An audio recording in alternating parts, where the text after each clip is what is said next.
Salut à toutes et à tous, et ben, je vous retrouve pour parler du 5e mois de la vie de ma petite Alma qui grandit à une vitesse absolument hallucinante. Elle fait 65 cm maintenant et plus de 6,2 kg, donc une belle bête qui commence à bien peser sur les bras. D'ailleurs j'ai vu mon ostéo pour faire la remise en place de mon bassin après l'accouchement.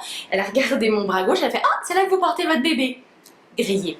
Donc Alma va très bien. Alors pour toutes celles et ceux qui m'ont demandé à la voir dans mes vidéos, je suis désolée mais vous ne la verrez pas. On a fait le choix avec son papa de ne pas l'exposer sur internet pour l'instant, peut-être un peu plus tard, peut-être quand elle sera grande et qu'elle en fera le choix, mais en tout cas pour l'instant on n'a pas voulu la mettre sur les réseaux sociaux, sur internet, etc. pour préserver son anonymat de petit bébé, qui fait des progrès, comme je vous le disais, absolument fous.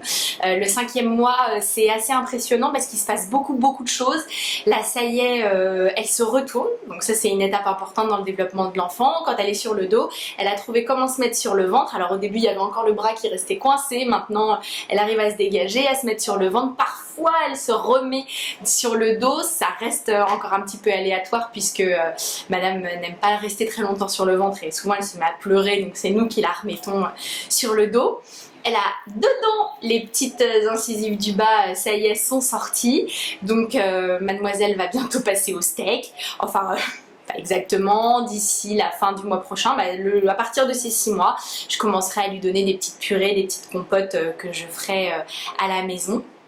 Donc ça c'est pour son développement moteur, je dirais. Elle a encore eu des rappels de vaccins, des rappels et des rappels et des rappels. Pour son sommeil, elle dort bien, ça y est, entre 19 et 20 heures elle s'endort.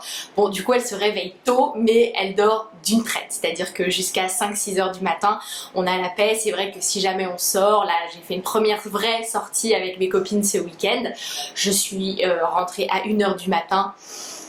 Ça piquait le lendemain, mais c'est sympa parce qu'on commence à vraiment interagir avec elle, on peut lui montrer des choses, on sent qu'elle est intéressée, elle reproduit parfois certains gestes qu'on fait, elle répond, si vous voulez, un petit peu à sa manière aux sollicitations qu'on lui fait, et ça c'est vraiment très agréable de voir un bébé qui est en train de se transformer en petite fille, quoi.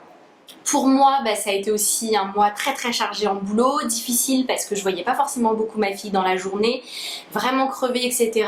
Donc ça m'a obligée un petit peu à remettre en question mes choix, à revoir un petit peu mon organisation, à la fois pour son bien-être à elle, pour mon bien-être, pour la famille, parce que maintenant je découvre qu'il faut aussi penser à ça. Et quand on n'est pas habitué, il faut que la démarche fasse son chemin. Mais en tout cas, ça se passe très bien, on est vraiment heureux et notre petite fille se développe comme une belle petite fleur. D'ailleurs, je vous donne rendez-vous le mois prochain pour parler de son 6e mois. Cette fois-ci, elle aura mangé. Bye bye!